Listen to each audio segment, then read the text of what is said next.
오늘은 예수 그리스도께서 왜 이 땅에 오셔야만 했는지 그 참된 의미를 깨닫고 나누는 말씀을 전하고자 합니다. 이제 다음 주면 벌써 성탄절을 맞이하게 됩니다. 벌써부터 거리에서는 성탄의 의미와 관계없이 상점마다 캐롤이 울려 퍼집니다. 다 그들의 목적은 하나입니다. 매출을 올리기 위한 것입니다. 장사를 하기 위한 것입니다. 그리고 세상의 젊은이들은 축제 분위기 속에 젖어서 거리에 휩쓸려 다닙니다. 성탄절을 기쁘고 복되게 보내는 것이 잘못된 것은 아닙니다. 그러나 주님이 이 땅에 오신 참 의미를 알지도 못하고 보낸다면 그것은 잘못된 것입니다. 성탄의 의미를 알고 그 뜻에 맞게 누려야 하는 것입니다. 대부분 많은 사람들이 성탄의 의미를 잘 모르고 세상에 휩쓸려 살아갑니다. 그러나 우리는 그 세상 가운데에서도 말씀을 붙들고 주님께서 이 땅에 오신 그 의미, 참 의미를 깨달아서 바르게 붙들어야 할 것입니다. 오늘 이사야서에는 우리를 죄에서 구원하실 메시아를 향한 노래를 보여줍니다. 이 땅에 종으로 오실 것을 예언한 노래가 4편이나 이사야서에는 기록되어 있습니다. 우리는 이 노래를 여호와의 종의 노래라고 부릅니다. Song of the Lord's Servant. 그 중에서 마지막 4번째 노래가 바로 오늘 본문에서 시작되는 이사야 52장 13절부터 53장 12절까지 4번째 노래입니다. 이것은 여호와의 종의 4편의 노래 가운데 가장 유명한 노래입니다. 그래서 이를 특별히 고난받는 종의 노래라고 부릅니다. 본문 중에서 52장 13절부터 15절은 메시아 예언의 극치를 보여주는 이사야 53장의 서론입니다. 그 내용은 예수 그리스도의 고난 뒤에 높아지심, 존귀하심을 기록합니다. 13절 다 같이 읽어봅니다. 시작. 보라, 내 종이 형통하리니 받들어 높이 들려서 지극히 존귀하게 되리라. 메시아께서 높이 들림을 받아서 아주 존귀하게 된다는 것입니다. 이것은 예수 그리스도의 십자가 죽으심과 부활 승천하심을 의미합니다. 그리고 하늘 보좌 우편, 하나님 우편에 앉아 계신 그 승기를 의미합니다. 반면에 14절은 예수 그리스도의 비하, 낮아지심을 기록합니다. 전에는 그 모양이 타인보다 상했고 그 모습이 사람들보다 상했으므로 많은 사람이 그에 대하여 놀랐다.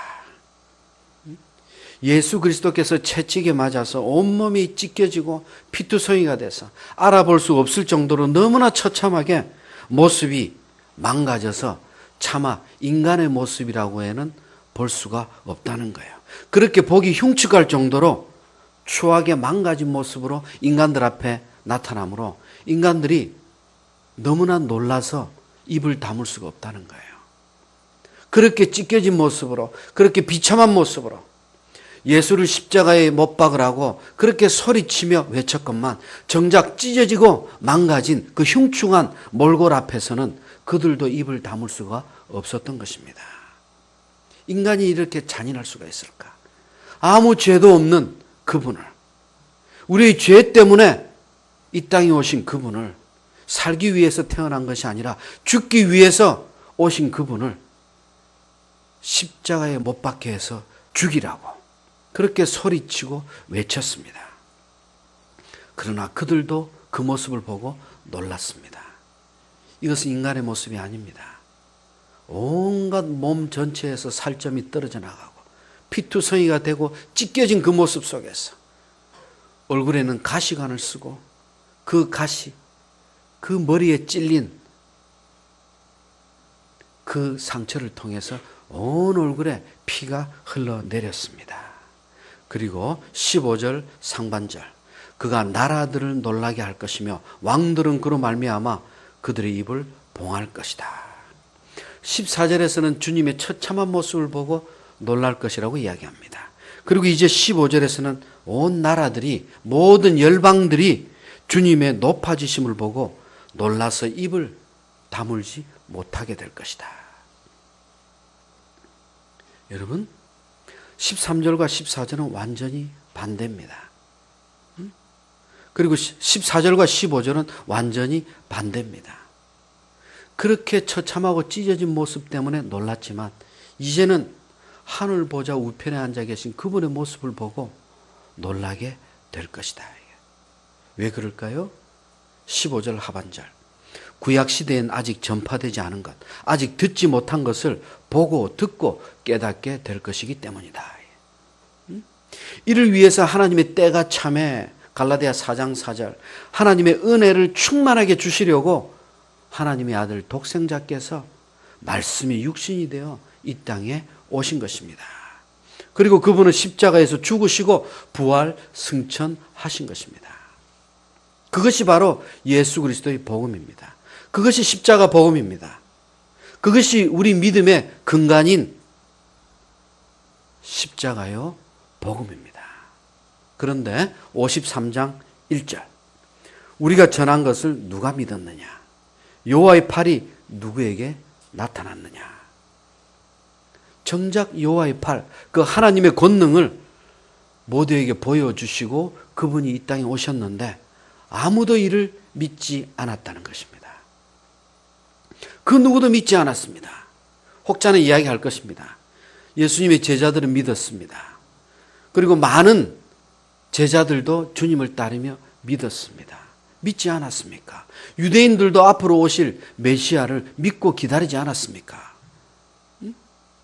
여러분, 그 누구도 주님을 알지 못했습니다. 3년 동안이나 주님을 따라다녔던 그 제자들도, 파송받은 70인 제자들도 그 누구도 주님을 알지 못했습니다. 믿지만 믿지 못했습니다. 유대인들도 주님을 기다렸습니다. 그런 메시아를 기다렸습니다. 그럼에도 이 땅에 오신 메시아를 믿지 못한 것은 2절 그분이 여리고 힘없는 순 같았기 때문입니다. 마른 땅에서 나온 뿌리처럼 그렇게 영적으로 타락한 시대에 오셨기에 그 누구도 부패한 그들의 눈으로, 우리의 눈으로 그분을 깨달아 알 수가 없었던 것입니다. 아니, 흠모할 만한 것이 없었기 때문입니다. 우리가 보고 받들 만한 것이 없었기 때문입니다. 주님은 다윗처럼 모세처럼 그렇게 힘있고 능력 있는 지도자의 모습으로 오신 것이 아닙니다. 왕자도 아닙니다. 왕도 아닙니다. 비참하게 마구간에서 이 땅에 오셨습니다. 세상은 그분을 보고 존귀하게 여길 만한, 흠모할 만한 모습을 발견하지 못했습니다. 여러분, 주님이 돌아가시고 약 100년 뒤 주후 132년부터 135년 동안 로마의 트라이아누스 황제 때 대대적인 유대인 반란이 일어납니다. 당시 유대인 지도자는 바르 코스바였습니다. 그는 다윗의 후손입니다. 당시 가장 위대했던 랍비 벤 요세프는 그를 가리켜서 별의 아들을 보라, 그가 메시아다라고 칭송했습니다. 유대인들에게 가장 존경받던 랍비 중에 랍비가 바르 코스바를 보고 별의 아들이다, 그가 메시아다. 왜? 그는 다윗의 후손입니다. 집안도 좋았습니다. 능력도 있었습니다. 힘과 권세가 있었습니다. 백성들을 다스릴 줄 알고 리더십을 갖추고 있었습니다. 완벽한 지도자의 모습이었습니다. 그 누구도 부인하지 않았습니다. 그래서 이스라엘 최고의 지도자, 최고의 랍비마저도 그가 메시아다, 별의 아들이다. 그래서 별의 아들이다, 바르 코크바 이름을 바꿔줍니다. 하나님께서 보내신 별의 아들이다, 메시아다. 이게 바르 코크바란 칭호를 얻어서 그는 이스라엘의 지도자가 됩니다. 그리고 백성들은 광신적으로 그를 따릅니다. 그리고 로마에 대항해서 대대적인 반란을 일으킵니다. 드디어 그들이 기다리던 메시아가 온 것입니다. 100년 전에 그 예수가 아니었어요. 진짜 메시아가 온 것입니다. 그들이 바라던 지도자는, 그런 메시아는 바로 이 사람이었던 것입니다. 유대인들은 이렇게 다윗과 바르 코크바처럼 강하고 힘있는 지도자, 정치적이고 현세적인 지도자를 원했던 것입니다. 그래서 어떤 랍비는 이 바르 코크바 외에도 선지자 이사야가 활동했던 당시에 남유다의 왕 히스기야를 메시아로 보기도 했습니다. 왜? 히스기야는 역대 왕들 중에서 다윗 이후, 솔로몬 이후 역대 왕들 중에서 가장 영적으로 이스라엘을 통치한 지도자였습니다. 가장 활동적이고 힘 있는 종교개혁을 통해서 이스라엘을 영적으로 바로 세웠던 그런 왕입니다. 그래서 그 랍비는 우리는 메시아 왕국을 더 이상 바랄 것이 없다. 우리는 이미 히스기야 시대에 메시아 왕국을 누렸다고 할 정도로 유대인들은 항상 그렇게 힘 있는 메시아, 능력 있는 메시아, 자기들을 보호해 줄 그런 메시아를 원했습니다. 그런데 예수는 아니었습니다. 미천한 목수의 아들입니다. 냄새나는 마구간에서 태어났습니다. 학력도 없습니다. 집안도 하류층입니다. 세상에 좋은 직장이나 권세도 가진 것이 없습니다. 세상 사람들이 한마디로 속되게 존경하고 받들 만한, 흠모할 만한 것이 아무것도 없어요. 오늘날 세상 사람들이 좋아하는 스펙이 하나도 없습니다. 모든 것이 기준치에 미달됩니다. 그래서 3절 다 같이 읽어봅니다. 시작.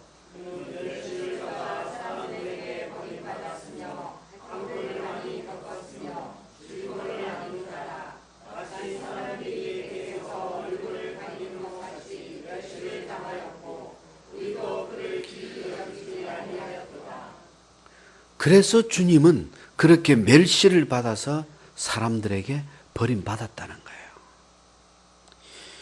이유는 세상이 원하는 스펙이 없었다는 것입니다. 세상의 눈으로는 메시아의 모습을 발견할 수가 없었던 것입니다. 육체의 눈으로는 그분을 분별할 수가 없었습니다. 그래서 그렇게 미움받고 끊임없이 고난받고 십자가에 죽을 수밖에 없었다는 거예요. 그래서 3절 셋째 줄, 그분에게서는 얼굴을 가리는 것 같이, 즉 당시에 가장 천대받고 외면당하던 문둥병자처럼, 나병 환자처럼 얼굴을 가리고 살면서 그토록 멸시를 당한 것처럼 주님도 그렇게 비참하게 당하실 거라는 거예요. 이 이사야의 예언은 주님이 탄생하시기 약 700년 전에 이사야가 했던 예언입니다. 신약 당시에 그 누구보다 더 정확하게 주님의 고난을 기록하고 있습니다. 여러분, 주님이 이 땅에 오시기 700년 전에 이렇게 정확하게 주님의 모습을 이사야 53장에 그분의 질고를 모든 것을 기록하고 있습니다. 신약보다 더 정확하게 주님의 아픔을 기록하고 있습니다. 우리가 어찌 하나님을 믿지 않을 수가 있겠습니까? 구약시대에는 그럴 수도 있었습니다. 주님이 아직 이 땅에 오시지도 않았습니다. 보지도 듣지도 못했던 복음을 전할 때 그들은 정말 믿기 어려웠습니다. 그리고 2000년 전에 주님 당시에 유대인들도 그리고 그 당시에 모든 사람들도 주님을 믿기가 쉽지 않았을 것입니다. 보고도 믿기 어려웠을 것입니다.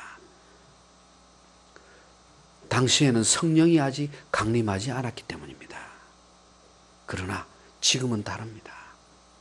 지금은 다릅니다. 그분이 지금 내 안에 함께 하십니다. 성령이 함께 하십니다. 내가 믿는 것이 아니라 성령께서 그분을 믿게 해주시고 붙들게 해주시고 사모하게 해주시고 눈물로 그분 앞에 무릎 꿇을 수 있도록 날마다 인도해 주십니다.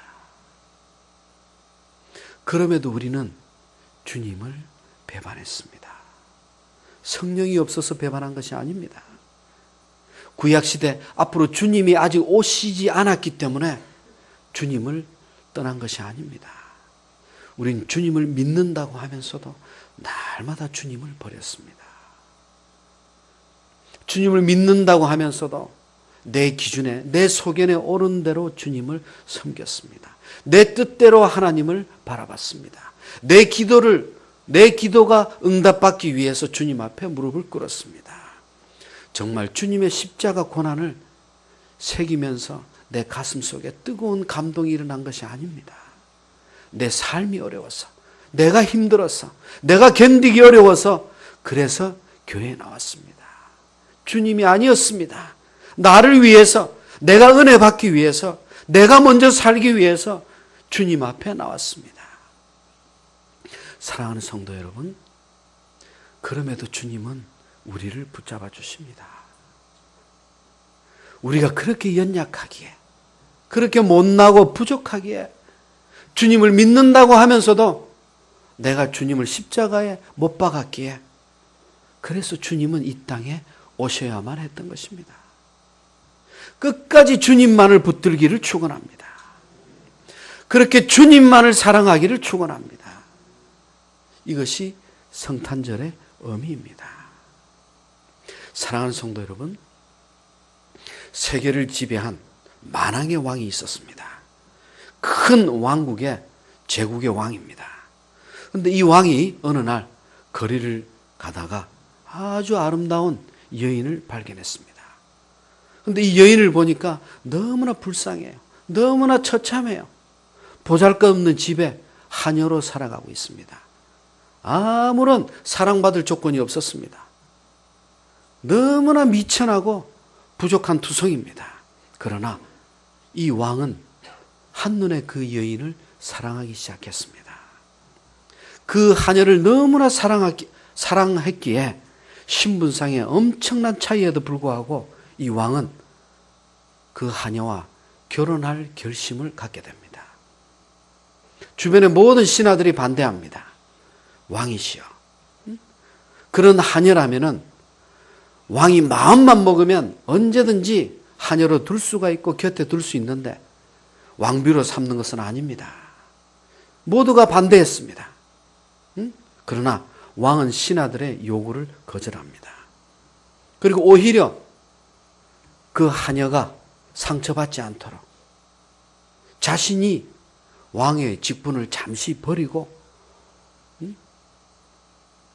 그 하녀와 똑같은 모습으로 옷을 갈아입고 비천한 모습으로 옷을 갈아입고 왕궁을 떠나갑니다. 그리고 그 하녀 앞에 무릎을 꿇고 손을 벌리면서 청혼합니다.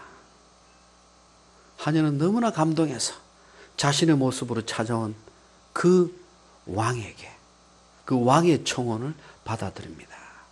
두 사람은 그래서 결혼을 했습니다. 그리고 이 왕은 비록 자신이 왕궁으로 돌아가진 않았지만 가지고 있던 것으로 하녀의 값을 지불하고 그에게 자유를 얻게 합니다. 완전한 자신의 아내로 삼게 됩니다. 그리고 이 아내가 갖고 있던 아픔들, 지난 세월의 모든 질고들, 핍박들, 그리고 부족했던 모습들을 다 채워서 온전한 자신의 아내로 만들어줍니다. 그렇게 사랑과 이유 없이, 조건 없이 그 하녀를 자신의 아내로 만들어서 사랑을 베푼 후에 그 하녀를 데리고 자신의 왕궁으로 다시 들어갑니다. 그리고 그 왕궁 안에서 영원히 그 아내만을 사랑하며 함께 살아가게 됩니다. 사랑하는 성도 여러분, 이것이 성탄절입니다. 하나님의 아들이신 주님께서 죽을 수밖에 없던 우리 죄인들, 그런 보잘것없는 하녀들을, 그리고 그들에게, 우리들에게 사랑을 고백하기 위해서 말씀이 육신이 되어 이 땅에 오셨던 그날이 바로 성탄절입니다. 이를 위해서 우리와 똑같은 낮아진 모습으로, 우리와 똑같은 인간의 모습으로 오셔야만 했던 것입니다. 우리처럼 잘 살기 위해서, 더 좋은 삶을 위해서 오신 것이 아니라 나의 죄를 대신하기 위해서, 나의 비천함을 대신하기 위해서. 그래서 십자가에 죽기 위해서 이 땅에 오셨던 거예요. 이것이 성탄절의 의미입니다. 우리의 가난하고 불쌍한 그 모습을 위로하기 위해 우리보다 더 낮은 마국간에서 탄생하셨습니다. 우리 죽어가는 영혼을 살리기 위해 십자가에서 대신 죽으셨습니다. 그래서 나사렛 시골 동네 보잘것없는 목수의 아들로 태어나시고 이름 없이 평생을 살다간 어머니 마리아에게 순종하시고 십자가에 죽기까지 우리를 사랑하셨던 것입니다. 이것이 선지자 이사야가 노래했던 고난받는 종의 노래입니다. 사랑하는 성도 여러분, 모두 가슴을 펴시기 바랍니다. 고개를 드시기 바랍니다. 눈을 크게 뜨시기 바랍니다. 그래서 우리는 이제 더 이상 세상과 하나 될 수가 없습니다. 이제는 잠에서 깨어야 합니다. 이젠 더 이상 주님을 아프게 할 수는 없습니다. 선지자 이사야는 지금 우리에게 말씀합니다. 우리가 전한 것을 누가 믿었느냐? 그렇습니다. 주님, 제가 주님을 믿었습니다. 그럼에도 주님을 온전히 믿지 못했습니다. 이 시간 고백하길 원합니다. 주님, 이 모습 이대로 받아주시옵소서. 이 연약한 자를 주님께서 붙들어 주시옵소서. 사랑하는 성도 여러분, 감출 것이 없습니다. 더 이상 붙일 것이 없습니다. 우리의 이 모습 이대로 주님 앞에 아뢰시기를 축원합니다. 정직하게, 가식 없이, 연약함 이대로 주님 앞에 눈물로 무릎 꿇기를 축원합니다. 그런 우리를 위해서 그분이 2000년 전에 오셨습니다. 그리고 오늘도 우리의 영혼을 회복시키고 우리에게 능력을 주시고 승리하는 삶을 살아갈 수 있도록 그분은 지금도 곁에서 우리 안에서 살아계십니다. 그 성탄절을 기다리면서 이미 오신 주님을 사모하면서 그리고 다시 오실 그분을 사모하면서 날마다 승리하는 여러분, 날마다 승리하는 은혜마을교회, 날마다 주님을 기쁘게 해드리는 우리 하나님의 백성들 되기를 축원합니다. 할렐루야. 주님 다시 오실 그날을 사모합니다. 기도하시겠습니다.